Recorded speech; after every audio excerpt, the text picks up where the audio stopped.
പേര് പറയുമോ? എൻ്റെ പേര് തോമസ് ആൻ്റണി. നാട് എവിടെയാ?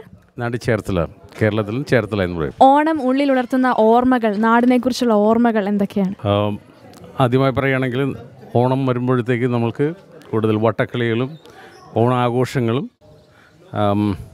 കുട്ടികളുടെ ഓരോ കളികളും മാവേലി വരുന്നതും, മെയിനായിട്ട് മാവേലി വരുന്നത് വളരെ ആഘോഷമായിട്ട് നമ്മൾ കൊണ്ടാടുന്നതാണ്. സ്പെഷ്യലി ഓണത്തിനാണ്. പിന്നെ പഴയ തലമുറയിൽ കുട്ടികൾക്കൊക്കെ ഓണപ്പുടവയും ഡ്രസ്സുകൾ കിട്ടുന്നത് കുട്ടികൾക്ക് വളരെ സന്തോഷമുള്ളൊരു കാര്യമാണ് ഡ്രസ്സ് കിട്ടുന്നത്. പണ്ട് കാലത്തെ അപേക്ഷിച്ച് ഇപ്പം ഓണത്തിന് അത്ര പ്രസക്തി ഉണ്ടോ എന്ന് തോന്നുന്നുണ്ടോ? പ്രസക്തി പ്രവാസികളെ സംബന്ധിച്ചോളം ധാരാളമുണ്ട്. നാട്ടിലെ കാര്യം അറിയില്ല. പക്ഷേ പ്രവാസികൾ ശരിക്കും ഓണം ആഘോഷിക്കാനായിട്ട് അറ്റ്ലീസ്റ്റ് ഒരു 3-4 മാസം മുമ്പേ അതിന് പ്രിപ്പയർ ആകുന്നുണ്ട്. അപ്പോൾ അവരൊരു ആഘോഷമായിട്ട് തന്നെ കൊണ്ടാടുന്നത്. എൻ്റെ പപ്പയുടെ ചെറുപ്പത്തിൽ ആ കാലത്തൊക്കെ ഒത്തിരി ആഘോഷങ്ങളൊക്കെ ഉണ്ടായിരുന്നു. പക്ഷേ ഇന്നത്തെ തലമുറയെ വെച്ച് നോക്കുകയാണെങ്കിൽ ഇവിടെ പ്രവാസികൾക്കിടയിലാണ് കൂടുതൽ ആഘോഷങ്ങളും തയ്യാറെടുപ്പുകളും ഉള്ളത് എന്ന് തോന്നുന്നു. അത് പറഞ്ഞ ശരിയാണ്. കാരണം ഇവിടെ പ്രവാസികളെ സംബന്ധിച്ചിടത്തോളം നമ്മൾക്ക് അതിനുള്ള കൂടുതൽ സൗകര്യങ്ങളുണ്ട്.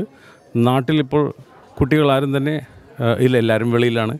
സോ ആ ഒരു ഗ്രൂപ്പ്, ആ കുട്ടികളുടെ ഒരു കൂട്ടായ്മ അവിടെ കാണാനില്ല എന്നാണ് എൻ്റെ അഭിപ്രായം. ഒത്തിരി നന്ദി. Thank you.